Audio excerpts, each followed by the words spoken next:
Assalamualaikum warahmatullahi wabarakatuh. Sahabat subscriber dan ikhwanan muslimin semuanya yang dimuliakan Allah. Pada kesempatan kali ini saya akan menanggapi salah satu Ustadz Wahabi, yaitu Ustadz Farhan Abu Furaihan. Ustadz Farhan Abu Furaihan ini dia mengatakan bahwasanya Nabi tidak pernah melakukan talafud biniyat di semua ibadahnya, dan 4 madhab katanya tidak pernah melakukan talafud biniyat. Dan pertama kali yang melakukan talafud biniyat di kalangan madhab Syafi'iyah yaitu Abi Abdullah Az-Zubairi yang dikutip oleh Imam Nawawi di dalam kitabnya Al-Majmu'. Benarkah seperti itu? Perlu kita tanggapi pendapatnya Ustadz Farhan Abu Furaihan. Kenapa kok kita perlu menanggapi pendapatnya Wahabi? Karena Wahabi ini sebenarnya dalam mengutip pendapatnya ulama yang lain itu sepotong-sepotong, dan sepotong ini sebenarnya kurang benar dalam madhab yang dia kutip. Salah satunya yang akan kita buktikan.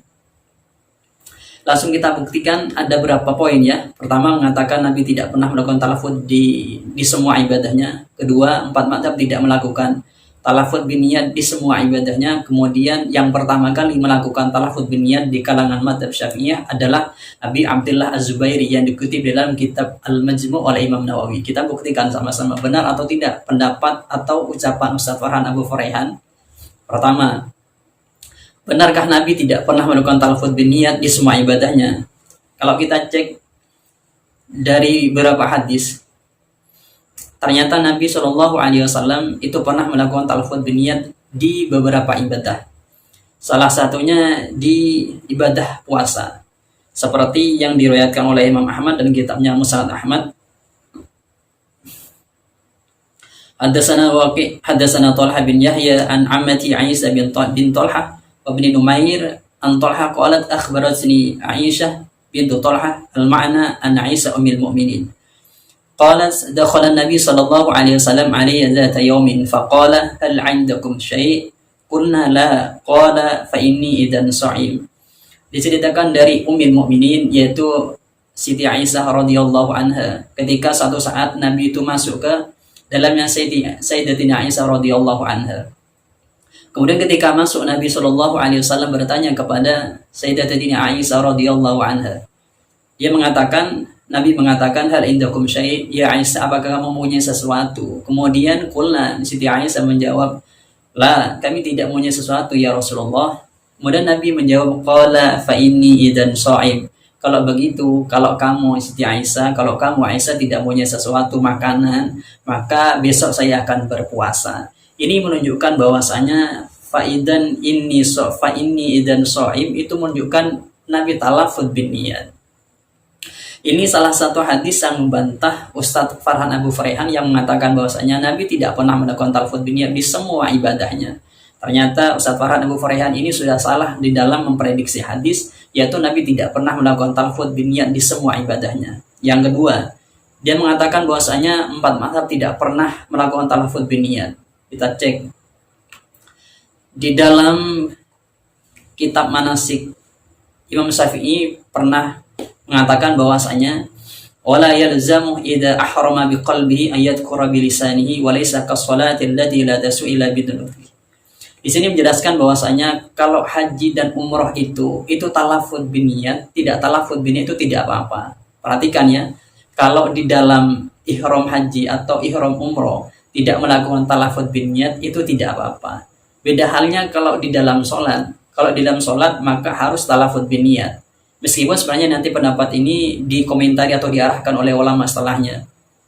Akan tapi terlepas dari itu, Imam Syafi'i pernah menyinggung bahwasanya beliau melakukan talafud biniyat, atau dalam artian istiqrar bahwasanya talafud biniyat itu memang ada.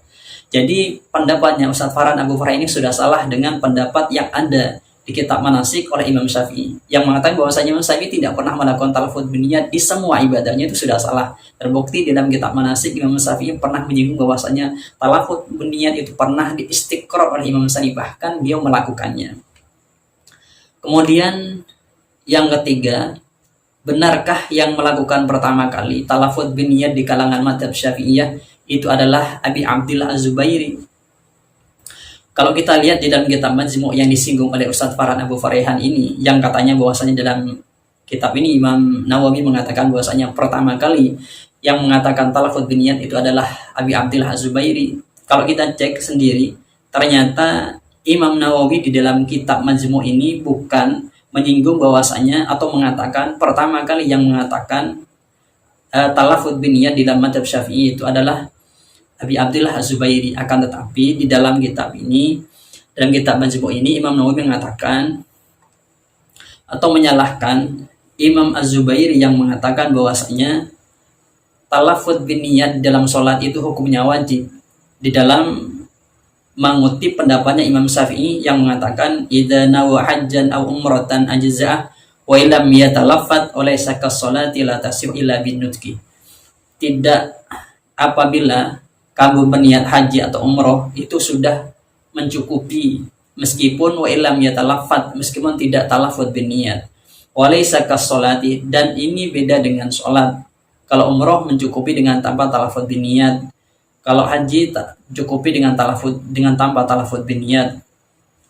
Kan tapi laisa kasolati, tidak halnya kalau sholat. Kalau sholat maka tidak sah kecuali dengan talafut biniyat. Lah pendapat ini oleh Imam Nawawi disalahkan. Pendapat ini katanya ghalatun hadal qail. Ini sudah keliru pendapat yang mengatakan bahwasanya di dalam sholat itu wajib untuk talafut biniyat. Lah ini poinnya.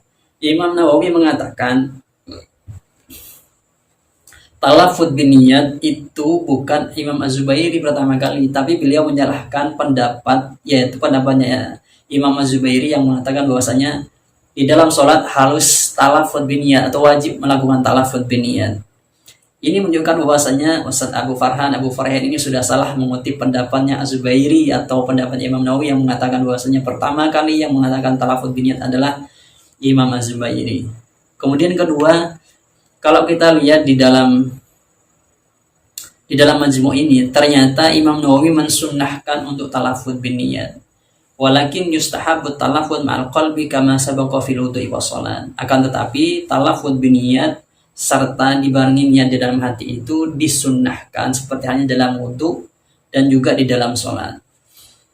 Dalam keterangan ini yang sudah saya jelaskan atau kita dengarkan bersama-sama, ini menunjukkan bahwasanya Ustadz Wahabi, salah satunya Ustadz Farhan Abu Farhan, ini sudah salah dalam dia membuat satu stigma atau membuat satu pendapat tentang masalah madhab yang lain. Kalau kita lihat antara Wahabi yang ada di Indonesia dengan Wahabi yang ada di Timur Tengah, menurut saya lebih cerdas Wahabi yang ada di Timur Tengah. Kenapa kok seperti itu? Atau saya kenapa kok bisa mengatakan seperti itu? Karena kalau kita lihat di situs-situsnya Wahabi, salah satunya ketika mengomentari tentang talafut biniyat, di sana lebih relevan atau lebih mementingkan data daripada hanya asumsi belaka. Yaitu di Wahabi Timur Tengah mengatakan faqad ikhtalafal ulama fi istihbab talafut biniyat ala salasat aqwalin. Wahabi Timur Tengah mengatakan bahwasanya talafut biniyat itu ada tiga golongan atau tiga ulama ya, beda pendapat atau tiga golongan. Akan tapi meskipun di belakangnya ini dia mentarjih bahwasanya yang benar itu adalah pendapatnya Syekh Ibnu Taimiyah yang mengatakan orang yang mengatakan talafut biniyat itu sebenarnya naqsun fil aqli wa naqsun fid din. Orang yang mengatakan harus talafut biniyat itu adalah orang yang kurang akalnya dan kurang agamanya.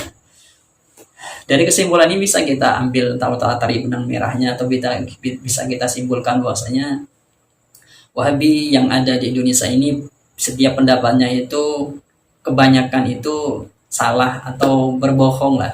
Pantas ketika ada seorang ustadz yang mengatakan bahwasanya ustadz Wahabi yang di Indonesia ini mereka suka berbohong. Ya terbukti dari yang kita sampaikan tadi atau yang kita kaji tadi, bahwasanya Ustadz Wahabi ini ketika menyampaikan itu ending sekali, meskipun sebelum meneliti semua pendapat yang ada yang bersangkutan dengan apa yang disampaikan, dia langsung mengutarakannya. Mungkin itu yang bisa disampaikan. Semoga video ini bisa beri wawasan kepada semua netizen atau semua ikhwan dan muslimin, terutama kepada kelompok Wahabi. Ayo kita koreksi sama-sama apakah benar atau tidak pendapatnya Wahabi ini. Kalau benar sesuai dengan apa yang disampaikan di dalam kitab, ya terima. Tapi kalau tidak sesuai, ya harus kita tidak terima. Ya tentunya kebanyakan pendapatnya tidak sesuai, karena memang kajiannya mereka hanya sebatas Ya mungkin kurang mendalam bahasanya seperti itu. Dari saya, Assalamualaikum warahmatullahi wabarakatuh.